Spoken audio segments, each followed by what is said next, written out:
Hello everyone, welcome to my YouTube channel. In this video I am going to show you how to check Windows version in laptop. First of all, click on Windows icon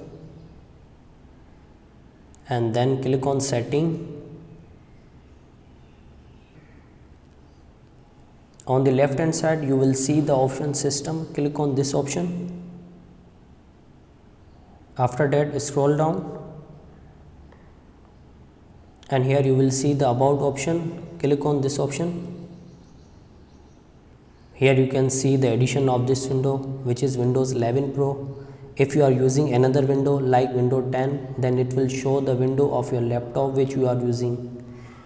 Here you can also check the version of this window, which is 23H2 installation date OS build. So here these values may be different for you depending on which window edition and version you are using. So guys, in this video we saw how to check Windows version in laptop. So if you find the video helpful, then don't forget to like and subscribe my YouTube channel.